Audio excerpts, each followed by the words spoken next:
Welcome. I'm Christina from Big Beautiful Sky, and today we're going to talk about British royal family karma, the past lives of Catherine, Princess of Wales, Meghan, Duchess of Sussex, and Prince Harry, the Duke of Sussex.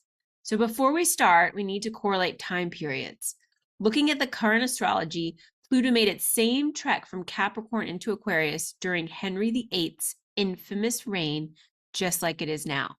That's why 490 years later, the deeper you look into the current British royal family, the more karma and repeats you find from this era. Not only are they repeating past lives, but so are we all. So remember, history doesn't repeat, it rhymes. And as Shakespeare says, all the world's a stage, and all the men and women merely players. They have their exits and their entrances, and one man in his time plays many parts. I love this because it explains reincarnation so well. If you zoom out and think of time in a much greater sense, and you think of every lifetime as merely one moment in a much larger time frame experience. All right, so let's dive in. So King Henry VIII was born on the 28th of June in 1491. He became king on the 21st of April, 1509, after his father's death at the age of 17. So if you look at his natal chart, you can see that on this day, the North Node, Pluto, and Jupiter are conjunct in Sagittarius in his fourth house. This is a very strong signature for a changing of the guard, not just in his family, but he became the father, the king of an entire country. The sun is also transiting Taurus in the ninth house at 0 degrees, and Neptune is conjunct Saturn in Aquarius in his sixth house. So this says there's a lot going on. The moon is conjunct Uranus in Capricorn in the fifth house.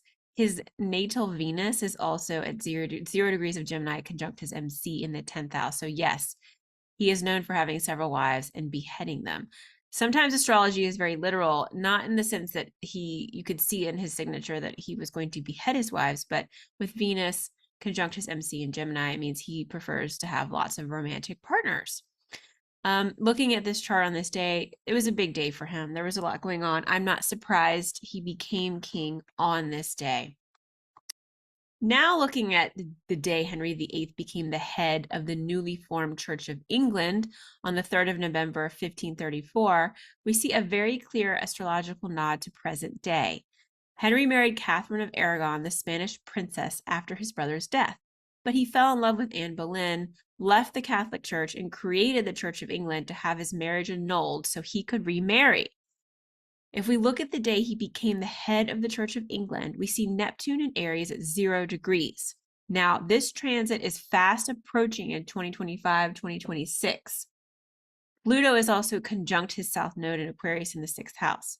With his Uranus opposite Uranus, this is a major midlife transit that brings upheaval and change.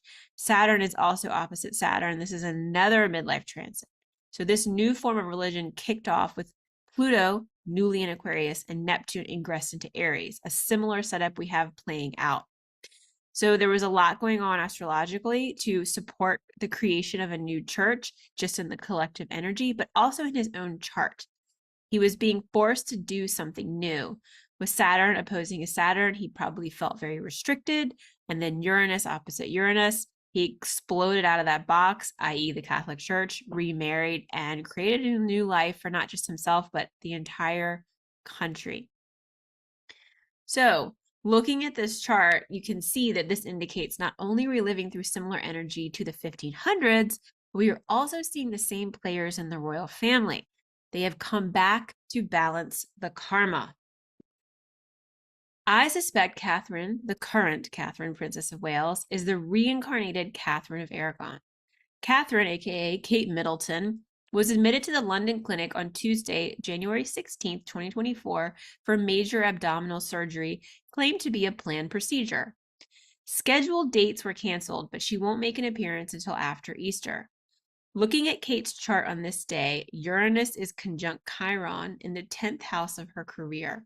It's teeing up for its opposition shortly, aka the midlife crisis transit, that can result in life suddenly changing course. Pluto continues to plow through her sixth house of service and health.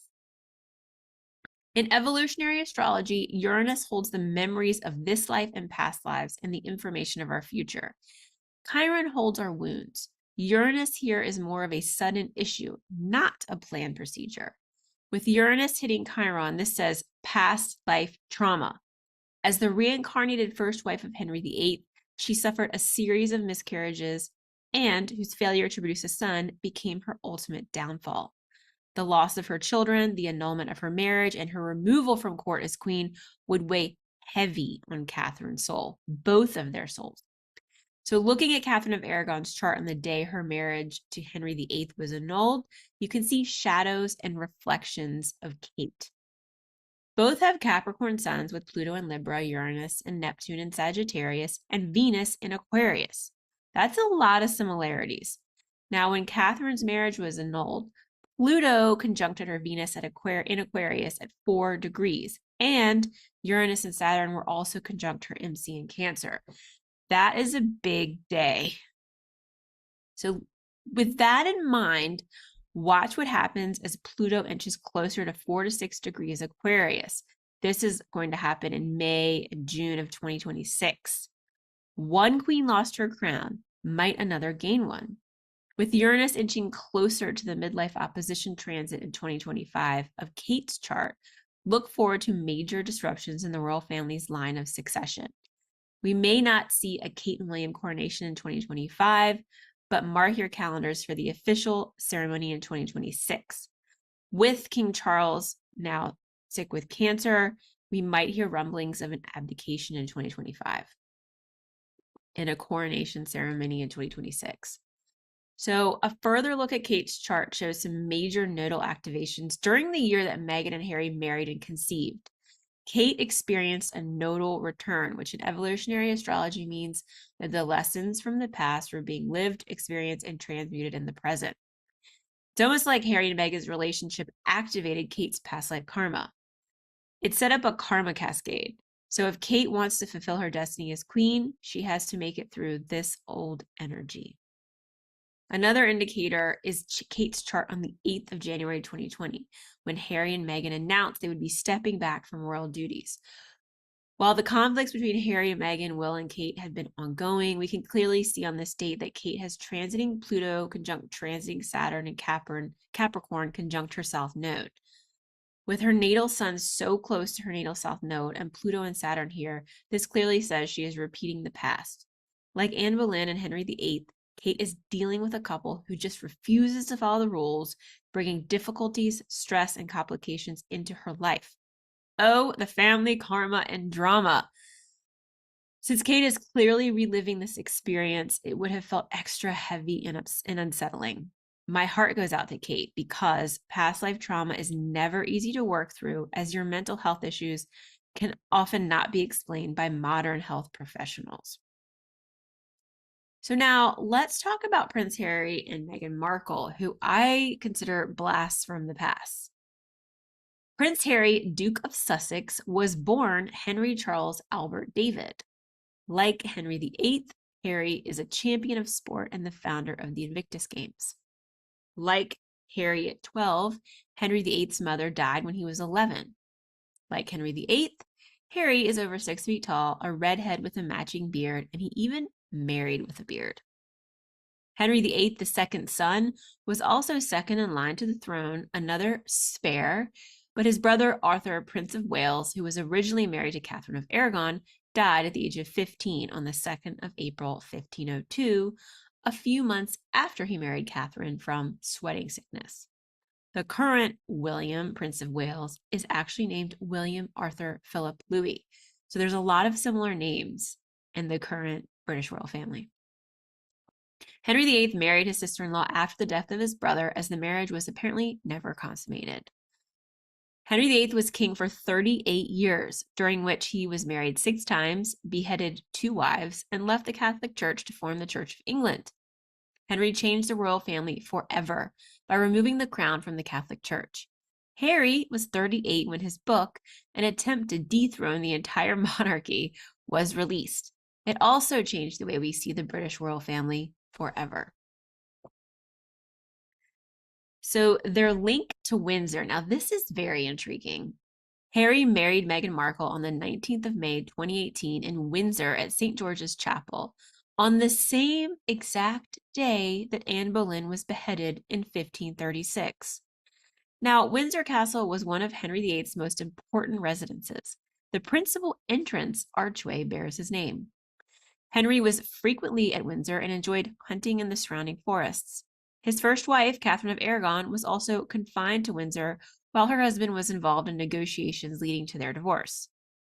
St. George's Chapel, where Harry and Meghan were married, was completed during Henry VIII's reign, and it is here that Henry chose to be buried with his favorite wife, Jane Seymour. So Harry and Meghan married in the same place where Henry VIII is buried, on the day that Anne Boleyn was beheaded. I find this very interesting. As for Sussex, Prince Harry's dukedom, the Boleyn family lived in Sussex, and Henry spent plenty of time there courting Anne at their family home, Pashley Manor. Like Meghan, Anne Boleyn was schooled in France. She was considered foreign and common as her father made money in trade. Anne Boleyn had one brother and one sister, just like Meghan, who has one brother and one sister. Anne Boleyn was known for her style, social climbing, and wit before she married Henry.